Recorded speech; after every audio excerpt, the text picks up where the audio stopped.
so she's staying with him, and she is working for him as well. And then it's just the relationship that they form with each other, and I really, really enjoyed it. I've read one other Lila Sage book, and I definitely preferred this one to the other one that I've read. The other one, I don't know what it was, just felt a little bit flat for me, whereas this I really enjoyed. I gave this 4 stars. I really enjoyed the ghosts and like the creepy atmosphere that they provided for the book. It was great to read over October because it did get quite, not spooky, but it was very atmospheric, and I really liked that. And I've also never read like a romance book which included ghosts in this way, so that was quite unique for me. Anyway, I'm sure there are others. Collins and Brady as well, their dynamic was great, and it felt really believable, like they had a solid foundation friendship before they decided to move on to anything else, which I appreciated. Collins was also a twin. I liked that element and the dynamic she had with her sister, and I loved Collins' relationships with her ghost friends. Basically, all in all, I really did enjoy this book. It was just a fun, unique, ghosty romance.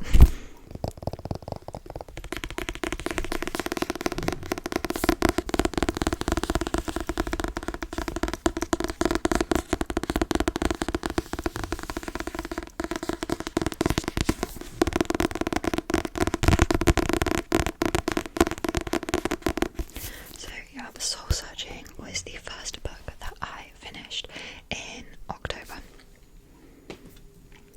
Next, I read a graphic novel.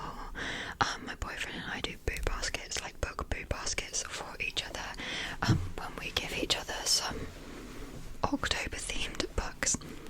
This first one definitely isn't, but I read the first one of that, which was the Twilight graphic novel.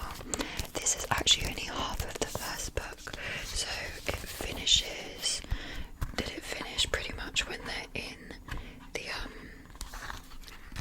meadow together, basically. So it's like half of the book she's just learned that he's a vampire. I really did enjoy this. I gave this a 4-star as well. I always forget how much more tolerable book Bella is to movie Bella. I don't hate book Bella. Movie Bella, on the other hand, I love that kind of thing. But the art style is quite cool. It looks quite manga-esque, and also it's all in black and white except for when they are in the meadow and she's seeing him in his true sparkly form for the first time. And so I liked how they did that with the colour. I thought that was a cool concept, a cool idea. This, I will definitely never be able to continue on with this series because they stopped printing these because the illustrator, Young Kim, she died, she passed away unfortunately, and Stephanie Meyer didn't want to continue the graphic novels with a different artist, and so these you can only find secondhand and they get quite expensive. This first one is like okay because there was quite a few of it. The second one you're looking at like £100 just to get the graphic novel. I don't need the second one that badly, but I did enjoy reading this. And if you can get your hands on it for cheap, I do recommend it.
summertime, which confused me because that's just not the vibe that you get from the cover or the synopsis. Yeah, each chapter was kind of like its own short story. Like, they would be long, and they'd have like, so for example, this one's called The House on the Hill, and it's a long chapter, and then it would have like chapters within the chapter, and they'd kind of be their own like short stories. So The House on the Hill was about the ghost story, the house on the hill in their town, if that makes sense. So yeah, there was a really kind of crazy plot twist at the end there that I did not see coming, and I really appreciated and enjoyed the plot twist, but I just wish that the characters had been slightly more developed, especially there's a female character in this called Dove, and she kind of is just very two-dimensional. Like, there wasn't a lot to her, and she was interesting. What we did get to know of her was interesting, so I wish we'd have learnt more about her. But other than that, again, I enjoyed it.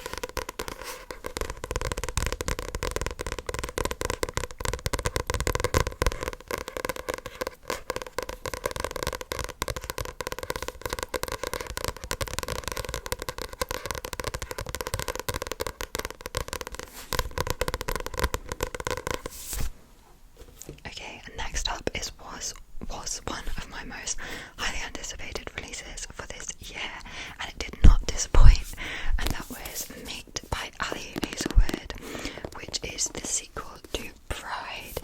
These are her paranormal romances.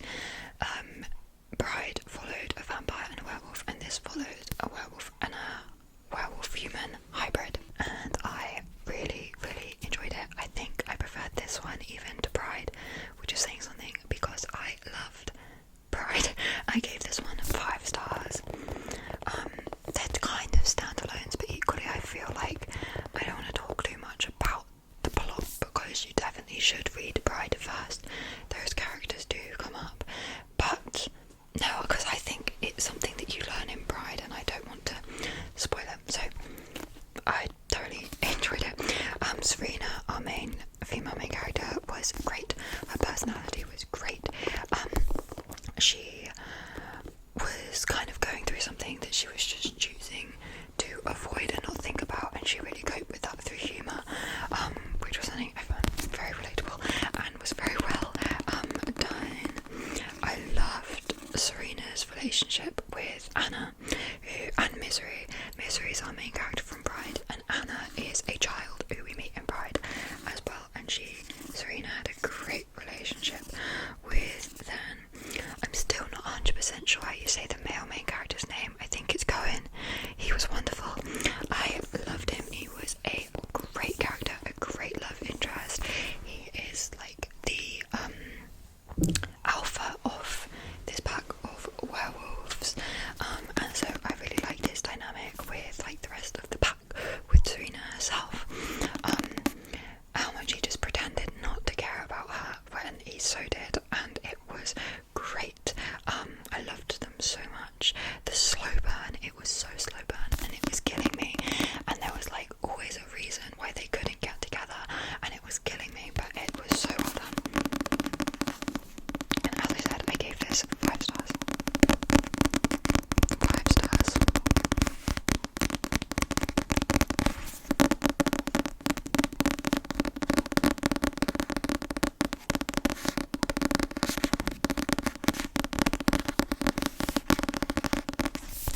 Next up was another very highly anticipated release, Law Olympus Volume 9 by Rachel Smythe, which is the newest book that came out this month, well, in October, from Law Olympus, which is my favourite graphic novel series. Of course, I gave this one 5 stars. They cannot disappoint. As I always say with these, the art style is just stunning. So I love it. I really enjoyed this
Slayer by Ali Hazelwood, which was like a 90-page short story about a vampire and a vampire slayer. I just don't really think short stories are for me. I don't like how rushed and underdeveloped they feel. It just lacked depth, but that's because of how short it was. I gave it 3 stars. I enjoyed my time reading it, but as I said, it just lacks like that emotional depth that I need with characters to like relate to them in the slightest. But like, I really enjoyed the vibes. It was like Halloweeny, a vampire and a vampire hunter, enemies to lovers. But like, and this is again just because it's a short story, but it seemed to just all come together very neatly with a nice little bow. It was very easy at the end, and like, that's what I don't love. I understand that's just because it's a short story, and so there's not much time to develop it, but it very much just did a 180 flip and then was like all sorted out, which I don't love. But yeah, I'm happy that I read it. It was fun, it was short, it was quick. I mean, maybe not now, but I would recommend it for like next Halloween if you're after something to like spend one day reading. Like, that might be a good one because it was very, very quick. You could sit down and read it. I think it said it only took an hour and a half to get through, so you could read it in like less than 2 hours. But yeah, that was my random Kindle pick of the month. I then read the final book from my boo box, which was People Watching by Hannah Bonin Young, and my god, did I love this. I gave it 5 stars. Guys, I could not put this down. First of all, the cover is incredible, but I just love this so much. Again, we're set in a small town and we're following Prudence, who's 24, and she's living at home. She didn't go to university. She works at her dad's shop. Like, she kind of doesn't have her own life, but it's because her mum has just been diagnosed and has early onset Alzheimer's, and so she is looking after her mum and helping her dad run the shop. And yeah, she doesn't really have any friends. She doesn't have anything really going for her, and her dad kind of gives her an ultimatum as she sees it, and it's that she basically needs to get a life. And so she kind of strikes up a friendship with Milo, who is just moving back to the town after running away from it when he was younger, because he has had, like, his parents were they were abusive, and so he ran away from the town when he was younger, and he's just coming back to help his brother open up his new shop, and they strike up a relationship with each other. She creates this list that she calls Prude's No Longer a Prude list, where they're gonna like work through her list to help her not be a prude anymore. So it's kind of like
is adult fantasy, The Divine Rivals is YA fantasy. But my gosh, did I love this. It is a love story, but we are following Matilda, who is a herald of the gods, and then Vincent, who is a lord. And we start on the day that Matilda is born and go throughout her life with as a god and with Vincent, and it's just beautiful. The writing is incredible.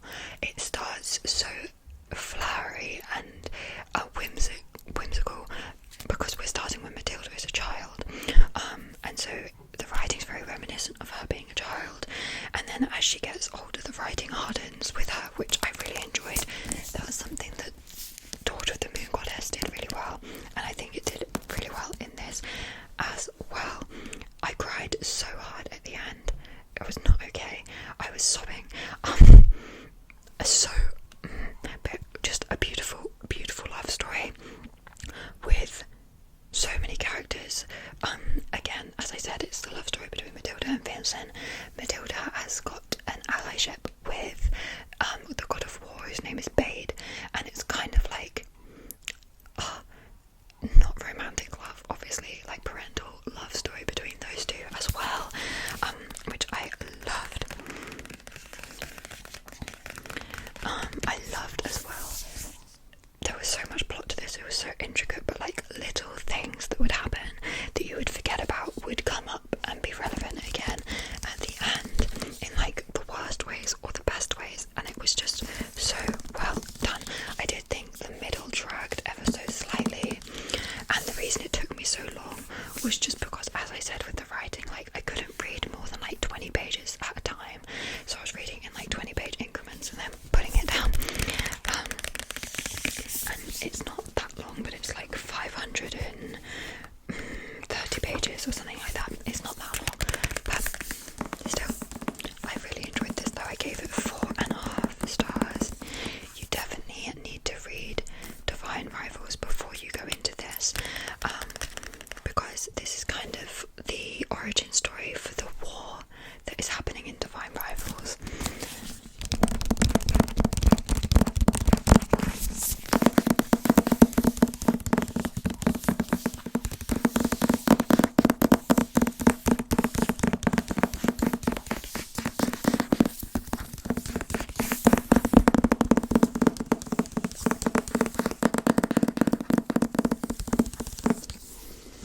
Okay, that is everything that I read in October. As I said at the start, let me know if you've read any of these, what you thought about them, and what you read in October. Thank you so much for watching.